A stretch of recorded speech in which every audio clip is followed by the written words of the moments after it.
হারানো মেডেল, নারায়ণ গঙ্গোপাধ্যায়। দিনাজপুরের সেই দীপাবলি উৎসবের কথা মনে পড়ে গেল। সেইবারেই প্রথম শুরু কিনা জানি না, অন্তত ভুলে গেছি এতদিন পরে। কিন্তু এই কথাটা ভুলিনি, সে বছর তার একটা বিষয় ছিল, কবিতা রচনার প্রতিযোগিতা। দিনাজপুর শহর সাহিত্য সচেতন, লেখার চর্চাও অনেকে করতেন, আর আমি তো তখনও স্কুলের সীমাই পেরোইনি। কবিতা লেখবার দুশ্চেষ্টা অবশ্য করি, কলকাতার শিশু পত্রিকার গ্রাহক বিভাগে দু একটা ছাপাও হয়, কিন্তু দীপাবলি উৎসবের প্রতিযোগিতায় যোগ দেব এমন দুঃসাহস আমার তখন কোথায়। পাড়ার বন্ধু সত্য, অর্থাৎ সত্যেশ চক্রবর্তী বললে, দে না একটা কবিতা, দে না। বললুম, দূর, কি হবে। আহা, তুই দে না একটা লিখে, দেখাই যাক। বললুম, ঠিক আছে, কবিতা আমি লিখব, কিন্তু সেটা দিতে হবে তোর নামে, কিন্তু আমার নামে নয়।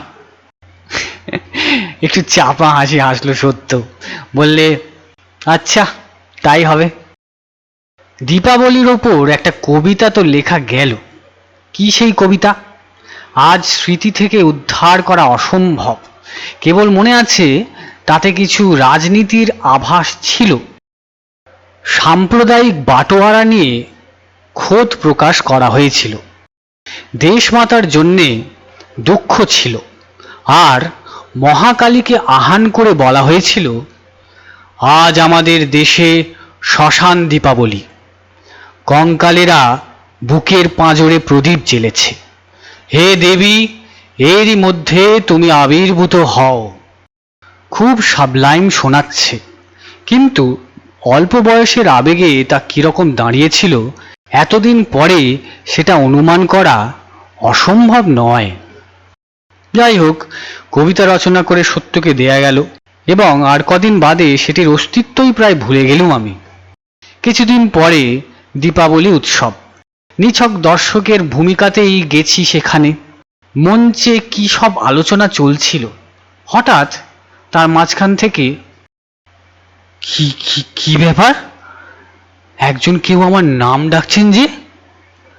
সত্য কাছেই ছিল, চুপি চুপি বললে, তোর নামেই দিয়ে দিয়েছি কবিতাটা।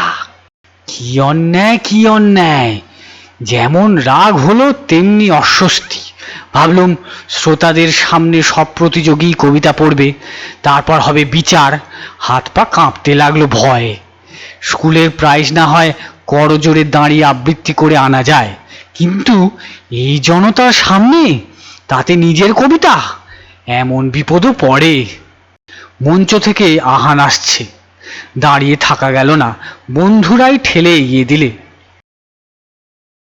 এবং আমি কম্পিত শরীরে শুকনো গলায় কবিতাটি পাঠ করলুম। আবার কি আশ্চর্য, জানা গেল কবিতা রচনায় আমিই পুরস্কৃত। সেই জন্যে আমাকে ওটা পড়তে বলা হয়েছে। আমি একটি রৌপ্য পদক পাব, সেই ছোট রূপোর মেডেলটি। এখন মনে আছে, দাতা শ্রীযুক্ত শরৎচন্দ্র বসু স্টেশনের কাছে বাহাদুর বাজারে তার বিখ্যাত মিষ্টির দোকান ছিল। তার মিষ্টি অনেক খেয়েছি, বিশেষ করে সে দোকানের মতিচুর তো ছিল অবিস্মরণীয়।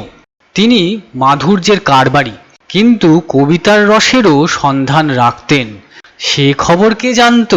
মাথার কাছে সেই রূপোর মেডেলটি রেখে আনন্দে উত্তেজনায় সারা রাত আমার ঘুমই আসেনি।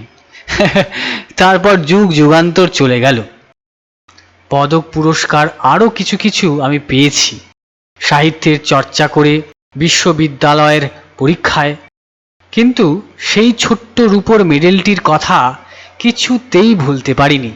দেশ বিভাগে জীবনের নানা ঘূর্ণিতে সেটি কোথায় হারিয়ে গেছে। হারিয়ে গেছে দিনাজপুরও, যার আলোতে প্রথম চোখ মেলে আমি জীবন, দেশ আর সাহিত্যকে ভালোবাসতে শিখেছিলুম। কিন্তু বাইরে যা হারায়, হৃদয় তাকে কি হারাতে পারে সব সময়?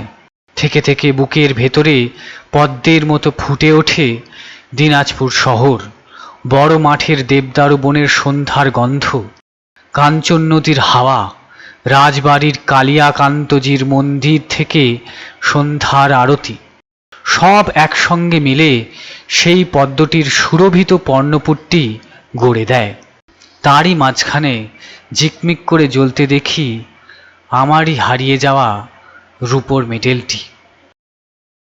সমাপ্ত।